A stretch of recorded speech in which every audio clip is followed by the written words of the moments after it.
Welcome to the Slop Farm. Enjoy the video. In this video, I will explain how to use nanobubbles. Nanobubbles are incredibly tiny gas bubbles, often less than 200 nanometers across.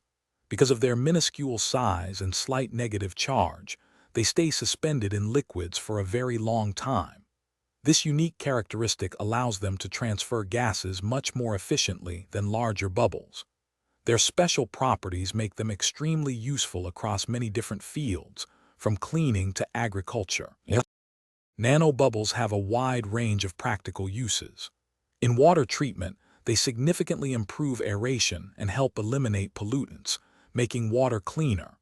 For agriculture, these tiny bubbles can deliver vital oxygen and nutrients directly to the roots of plants, leading to healthier crops and better yields.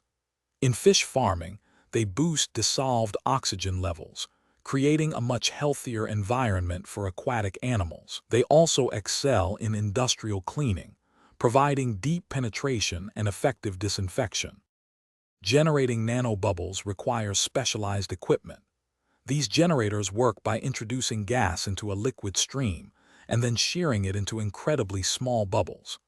Popular methods include using cavitation, venturi injectors, or porous membrane diffusion.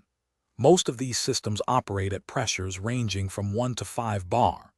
The best type of generator to use really depends on your specific application and how many bubbles you need. To get the most out of nanobubbles, follow some key best practices. First, always ensure your water quality is good and properly filtered to avoid any clogging in the system. It's also important to regularly monitor the bubble concentration and dissolved gas levels to ensure you're achieving optimal performance. Consistent maintenance of your nanobubble generator will significantly extend its lifespan. Finally, remember to adjust the gas input and liquid flow rates to perfectly suit your specific application. Thanks for watching. Consider subscribing if we helped you today.